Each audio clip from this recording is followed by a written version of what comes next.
Bonjour Jean-Sébastien. Alors aujourd'hui, vous voulez nous parler de la difficulté pour une entreprise de maintenir l'orientation client. Oui, c'est très important pour les entreprises, comme on le dit depuis maintenant plusieurs années, de s'inscrire dans la durée et de construire des réponses aux attentes des clients, que ce soit du top management qui met la stratégie en œuvre, aux opérationnels qui sont en contact avec les clients.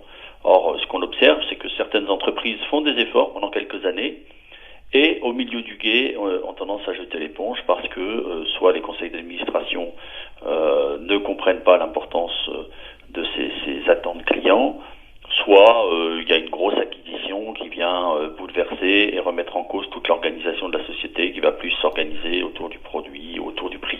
Et donc ça, on le voit direct, quand une société arrête de s'occuper du client, vous repérez les signaux. Voilà, exactement. Alors, c'était le cas chez Corian, le management qui était en place, qui avait été mis en place, qui venait de chez Sodexo, avait une grande volonté de la satisfaction des familles, pour que les familles qui avaient des gens dans les maisons de retraite puissent être bien accueillies, sentir que la personne était bien, et donc du coup ils avaient tendance à en parler autour d'eux, ce qui permettait d'améliorer les taux de remplissage des maisons de retraite avec des coûts plus faibles. Et en plus, il y avait une volonté d'avoir une satisfaction des salariés pour que le turnover au niveau des salariés des maisons de retraite soit plus faible et que les malades soient évidemment bien mieux traités. Donc tout avait été mis, tout l'accent avait été mis là-dessus jusqu'au mode de rémunération. Et donc en se séparant très brutalement comme ils le font du dirigeant, Yann Coléou, qui était porteur de cette stratégie, ils vont certainement remettre en cause la stratégie qui avait été mise en place. En tout cas, ça laisse une grosse incertitude quant à la poursuite de l'orientation client.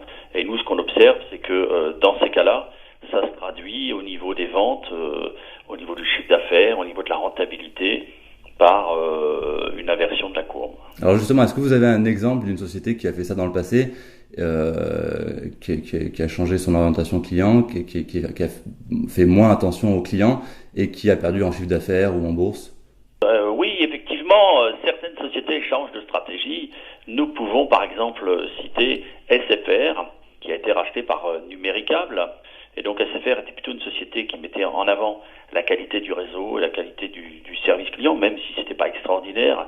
Il y avait un effort qui était fait et qui faisait de SFR un des leaders avec Orange. Le rachat par Numéricable a changé la donne puisque M. Drahi applique sa politique de restriction des coûts. Et donc on a pu observer une compression des coûts chez SFR, visant à gonfler le résultat pour financer le LBO, la dette extraordinairement élevée. Et du coup, les clients ont été les premiers pénalisés parce que le réseau était moins bon, parce que le service client était moins efficace.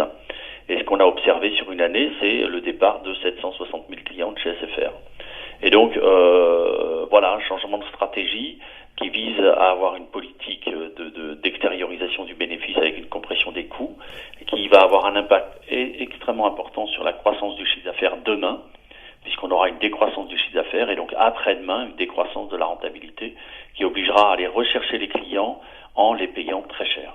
Très bien, merci Jean-Sébastien. Merci.